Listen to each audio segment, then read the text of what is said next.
సహజంగా ప్రతిరోజు మన జీవితాల్లో వినేటువంటి ఒక మాట త్యాగం. ప్రతి మనిషి కూడా ఏదో ఒక రూపంలో త్యాగాలు చేస్తూనే ఉంటాడు. కానీ ఆ త్యాగము కొద్ది సమయము, కొద్ది క్షణాలు, కొద్ది రోజులు మాత్రమే ఉంటాయి. కానీ ఈరోజు నేను మీ ముందు ఉంచాలనుకున్నటువంటి ప్రాముఖ్యమైనటువంటి విషయం, ఈరోజు మనం అందరము సంతోషంగా జరుపుకుంటున్నటువంటి క్రిస్మస్ వెనుకాల ఉన్నటువంటి త్యాగాలు. అవును, ఈరోజు ప్రపంచ వ్యాప్తంగా కూడా క్రిస్మస్ ని అంగరంగ వైభవంగా సెలబ్రేట్ చేసుకోవాలని అందరూ కూడా సిద్ధపడిపోతా ఉన్నారు. ఈ సిద్ధపడిపోతున్నటువంటి తరుణంలో మనము మర్చిపోకూడనటువంటి కొందరి వ్యక్తుల్ని నేను మీ ముందు ఉంచాలని ఆశపడతా ఉన్నాను. ఇది చాలా సంతోషకరమైనటువంటి విషయమే అయినప్పటికీ కూడా ఆ సంతోషాన్ని భూమి మీదకి తీసుకొని రావడానికి కొంచెం మంది కుటుంబాలు వారి జీవితాలు త్యాగపూరితమైనటువంటివిగా ఉన్నాయి. అలా వారు త్యాగం చేశారు కాబట్టే ఈరోజు నువ్వు నేను సంతోషంగా ఆనందంగా క్రిస్మస్ ని సెలబ్రేట్ చేసుకోబోతూ ఉన్నాం. అయితే ఈరోజు ప్రాముఖ్యమైనటువంటి కొంచెం మంది వ్యక్తుల్ని నేను మీ ముందు ఉంచుతాను. మొట్టమొదటిగా యోసేపు గురించి చూద్దాం. యోసేపు యేసుక్రీస్తు ప్రభు వారి యొక్క కాలంలో ఆయనకు తండ్రిగా పిలువబడినటువంటి వ్యక్తి. వాస్తవాల్ని మనం ఒకసారి ఆలోచించినట్లయితే కన్య అయినటువంటి మరియకు యేసుక్రీస్తు ప్రభు వారు జన్మించారు పురుషుని ద్వారా కాదు, పరిశుద్ధాత్మ దేవుని యొక్క శక్తి ద్వారా. అవును, చాలా క్లియర్ గా బైబిల్లో వ్రాయబడినటువంటి మాట అదే. అయితే యోసేపు అప్పటికే ఎంగేజ్మెంట్ చేసుకున్నాడు మేరీని. ఇక్కడ లోక సంబంధమైనటువంటి తండ్రిగా యోసేపు చేయాల్సినటువంటి బాధ్యత చాలా ఉంది. అయితే ఈ పరిస్థితుల్లో యోసేపుకు తెలిసినటువంటి విషయం, ఆవిడ గర్భవతి అయింది అని.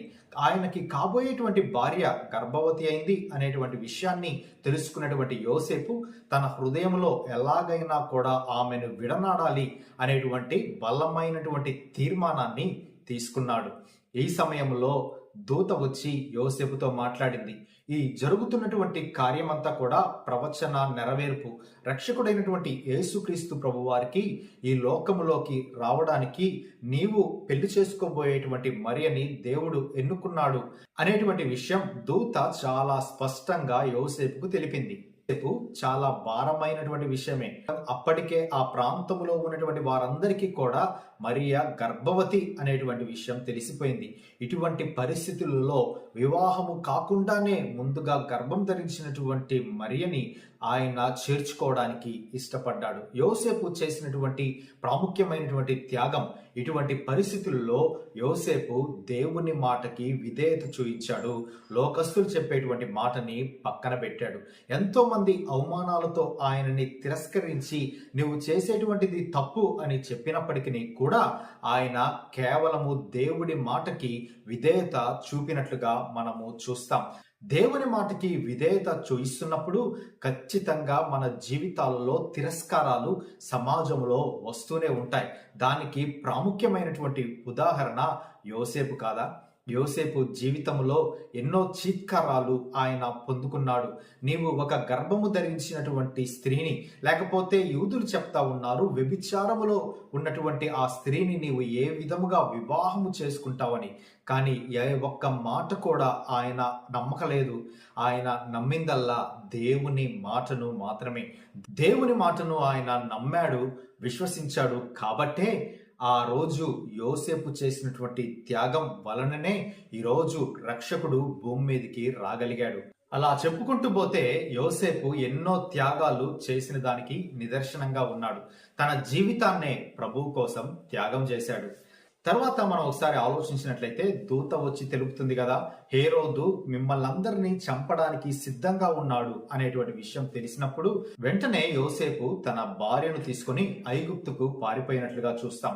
ఐగుప్తు ప్రాంతంలో, తెలియనటువంటి ప్రాంతంలో ఎంత కష్టపడి ఉంటాడో కదా, ఎంత ఇబ్బంది పడి ఉంటాడో కదా, ఎంత మనోవేదనకి గురై ఉంటాడో. ఏదైనా పక్క దేశంలో ఉన్నటువంటి వారు శరణార్థులుగా మనం ఉండేటువంటి ప్రాంతాలకు వస్తే మనము ఏ విధంగా వాళ్ళని సెకండ్ క్లాస్ సిటిజన్స్ గా చూస్తామో ఆ విధముగా చాలా ఘోరాతి ఘోరమైనటువంటి జీవితాన్ని వాళ్ళు ఐగుప్తు ప్రాంతంలో అనుభవించినట్లుగా మనం చూస్తాం. ఈ విధంగా చెప్పుకుంటూ పోతే యోసేపు యేసుక్రీస్తు ప్రభు వారి యొక్క రక్షణని భూమి మీదకి తీసుకుని రావడం కోసం ఆయన వంతు పాత్రని 100% ఆయన చేసినట్లుగా మనం చూస్తాం. ఇవన్నీ చేయడానికి కలిగినటువంటి ఒకే ఒక్క కారణం ఏంటో తెలుసా?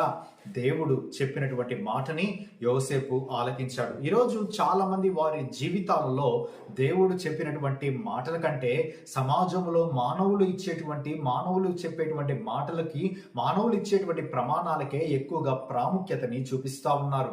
కానీ దేవుడు సెలవిచ్చినటువంటి మాటను ఎవరైతే సంపూర్ణంగా విధేయత చూయిస్తారో అట్టి వారి ఎడల దేవుడు గొప్ప కార్యాలు చేయడానికి యోసేపు జీవితం ఒక నిదర్శనం. మరి ఇక రెండవదిగా మరియ జీవితాన్ని మనం ఒకసారి ఆలోచిస్తే, మరియ పెళ్లి కాకముందే గర్భవతి అయింది. ఆ విధంగా గర్భవతి అవ్వడం అనేటువంటిది సమాజంలో ఎంత చులకన భావమో మనకందరికీ అర్థమవుతూనే ఉంటుంది. అది ఆమె యొక్క వ్యక్తిత్వానికి మరక. అది ఆమె జీవితంలో ఎన్నడూ చెదిరిపోనటువంటి ఒక మచ్చలాగానే నిలబడిపోతా ఉంది మరియమ్మ జీవితంలో. ఇంకా మన మాటల్లో చెప్పాలి అంటే సంపూర్ణంగా ఆమె యొక్క పరువును ఆమె త్యాగం చేసినట్లుగా మనం చూస్తాం. అంతే కదా? మరి మరియమ్మ చేసినటువంటి త్యాగము సామాన్యమైనటువంటి త్యాగం కాదు.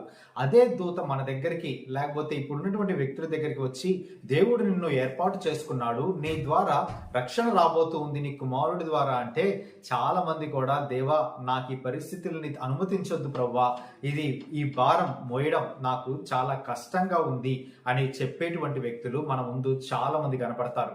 కానీ మరియా ఎటువంటి పనికైనా కూడా, అటువంటి కష్టము నష్టము వచ్చినా కూడా ఆ రక్షకుడిని ప్రపంచంలోనికి తీసుకుని రావడం కోసం తన వంతుగా త్యాగం చేసినట్లుగా మనం చూస్తాం. మరియ ఎందుకు అంత భయంకరమైనటువంటి వేదన గుండా వెళ్ళవలసి వచ్చింది అని మనం ఒకసారి ఆలోచించినట్లయితే, ఆ కాలంలో ఎవరైతే వివాహం కాకుండా గర్భం ధరిస్తారో ఆ విధంగా గర్భం ధరించినటువంటి వారిని రాళ్లతో కొట్టి చంపేసేటువంటి సిద్ధాంతం యూదుల్లో ఉంది. అది ధర్మం చెబుతున్నటువంటి మాట. ఈ యొక్క మరియ వ్యభిచారపు స్త్రీ కింద వాళ్ళు లెక్క కడతారు. అక్కడ దేవుడు చేసినటువంటి అద్భుతం ఏంటి అంటే, మరియతో మాట్లాడినటువంటి దూత మరి ఒకసారి యోసేపుతో మాట్లాడి యోసేపును మరియ దగ్గరికి పంపడమే. పొరపాటున కూడా యోసేపు ఆ దినాన మరియని చేర్చుకోకపోతే మరియ జీవితం ఈరోజు మనము మాట్లాడుకునేటువంటి పరిస్థితుల్లో ఉండేది కాదు.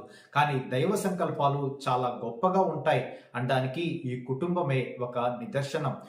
అందుకే యోసేపు స్వీకరించడం ద్వారా ఆమెని మరణం నుండి తప్పించగలిగాడు అనేటువంటిది మనము చెప్పుకోవచ్చు. కేవలం యేసుక్రీస్తు ప్రభు వారి యొక్క జననంలోనే ఇబ్బంది పడిందా? కాదు. అనేక సందర్భాలలో కూడా ఆ తల్లి అవమాన పడుతూనే ఉంది. యేసుక్రీస్తు ప్రభు వారు పెరిగి పెద్దవుతా ఉన్నప్పుడు, నీ కుమారుడు మతి భ్రమించినటువంటి వ్యక్తి, నీ కుమారునికి దెయ్యం పట్టింది అని భయంకరంగా అవమానించారు యేసుక్రీస్తు ప్రభు వారిని. అవన్నీ కూడా హృదయంలో దాచుకున్నటువంటి తల్లి మరియా. అంత మాత్రమే కాదు, ఆ ఘోరమైనటువంటి సిలువలో తన కుమారుణ్ణి వేలాడదీసినప్పుడు ఆవిడ హృదయము ఎంత అక్కలా వికలం అయిపోయి ఉంటుందో కదా, ఆవిడ ఎంత దుఃఖ సంద్రంలో వెళ్ళిపోయి ఉంటుందో కదా. ఆ కుమారుణ్ణి తన కళ్ళ ముందే చంపేస్తా ఉన్నప్పుడు కుమారుణ్ణి చంపడం తల్లి తట్టుకోలేనటువంటి వేదన.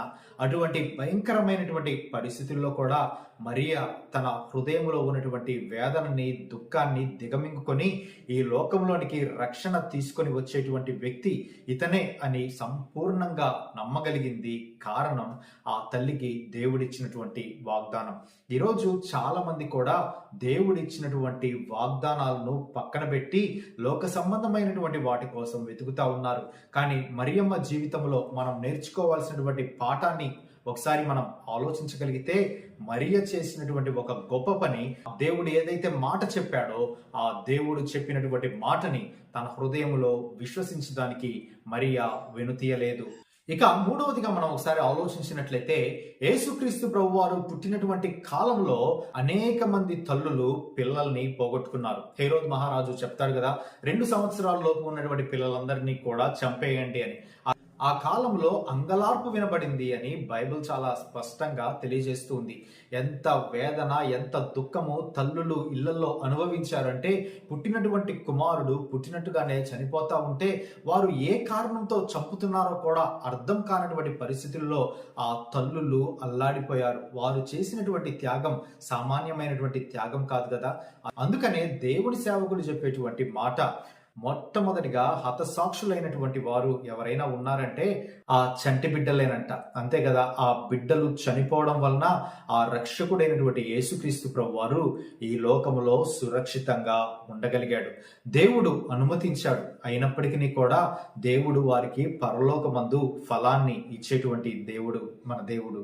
ఇక నాలుగవదిగా పరలోకపు తండ్రి చేసినటువంటి త్యాగం. పరలోకపు తండ్రి తన కుమారుడైనటువంటి యేసుక్రీస్తు ప్రభు వారిని ఈ లోకానికి రక్షకుడిగా పంపించడం కోసం ఆయన చేసినటువంటి త్యాగము అనితర సాధ్యం. అందుకే పౌలు గారు రోమీలకు పత్రిక రాస్తూ ఈ విధంగా చెప్తాడు, దేవుడు తన సొంత కుమారుడైనటువంటి యేసును రక్షకుడిగా అనుగ్రహించుటకు వెన్నుతీయనటువంటి దేవుడు మన దేవుడు అనేటువంటి విషయాన్ని మనకి చాలా స్పష్టంగా తెలియజేస్తాడు పౌలు గారు.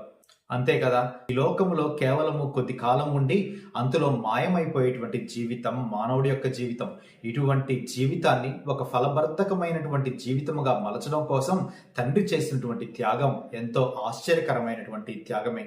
ఇక ఐదవదిగా యేసుక్రీస్తు ప్రభు వారి యొక్క త్యాగం. యేసుక్రీస్తు ప్రభువారు పరలోక సింహాసనం విడిచిపెట్టడం అనేటువంటిది చాలా చాలా గొప్ప విషయం. ఈ లోకంలో అనేక మంది చేసేటువంటి త్యాగాలలో ప్రపంచంలో కూడా ఆయన చేసినటువంటి త్యాగం ఇంకా ఏ ఒక వ్యక్తులు చేయలేదు. దానికి కలిగినటువంటి ఒకే ఒక కారణం, ఆయన పరలోకము తండ్రితో సమానంగా కూర్చోవాల్సినటువంటి భాగ్యాన్ని ఆయన వదులుకొని మట్టి పాత్ర అయినటువంటి మానవుడి కోసం ఆయన చేసిన త్యాగం ప్రపంచమంతా తెలుసుకోవాల్సినటువంటి అవసరం ఉంది. ధూళి లాంటి మట్టి లాంటి మానవుల కోసం ఆయన మహదైశ్వర్యములో తండ్రితో పాటు మనల్ని కూడా వారసులుగా చేయడం కోసం యేసుక్రీస్తు ప్రభు వారు చేసినటువంటి త్యాగం అనితర సాధ్యం.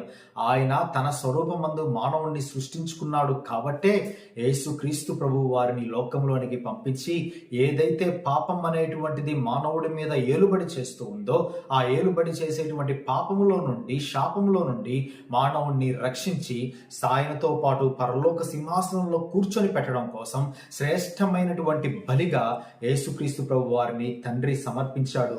అయితే ఆ బలిని హృదయపూర్వకంగా స్వీకరించాడు యేసుక్రీస్తు ప్రభు వారు.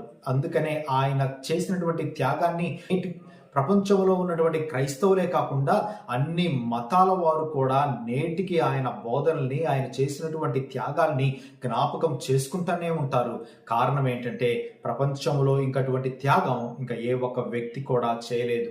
ఆయన పరిశుద్ధ జీవితాన్ని పాప సంబంధమైనటువంటి మానవుల కోసం త్యాగం చేశాడు. అందుకే పౌలు గారు కొరింథీయులకు రాసినటువంటి పత్రికలో ఒక మాట చెబుతాడు, మనము ధనవంతులం కావాలని ఆయన దరిద్రుడయ్యాడంట. ఎంత గొప్ప భాగ్యమో కదా. నువ్వు నేను ఉన్నతమైనటువంటి స్థాయిలో ధనవంతులముగా అవ్వాలని, ఈ లోకములో పరలోకములో దేవుణ్ణి స్తుతించి ఆరాధించేటువంటి వ్యక్తులముగా ఉండాలని దేవుడు మన కోసం దరిద్రుడయ్యాడు. ఆయన శరీరావతారిగా రావడానికి కలిగినటువంటి కారణం మనల్ని కూడా ఆయనతో సమానంగా పరలోకంలో కూర్చొని పెట్టాలి అని. ఎంత గొప్ప భాగ్యాన్ని దేవుడు మనకి అనుగ్రహించాడో కదా. ఈరోజు ఈ మాటలు వింటున్నటువంటి మీకు నేను అడగాలనుకుంటున్నటువంటి ప్రశ్న, ఇంత త్యాగం చేయడం వల్లనే మనమందరము క్రిస్మస్ ని సెలబ్రేట్ చేసుకుంటున్నాం. అయితే ఈ క్రిస్మస్ సందర్భాలలో మన త్యాగం ఎలా ఉంది? మనము ఇతరుల ఎడల చేసేటువంటి త్యాగం ఏ విధంగా ఉంది? మనము ఒకసారి ఆలోచిద్దాం. దేవుడు మన కోసం శ్రేష్టమైనటువంటి బలిని అనుగ్రహించి పాప క్షమాపణని అనుగ్రహించాడు. అయితే ఎంతమంది ఈరోజు ఆయన యొక్క రక్షణ ప్రణాళికలోకి వచ్చారు?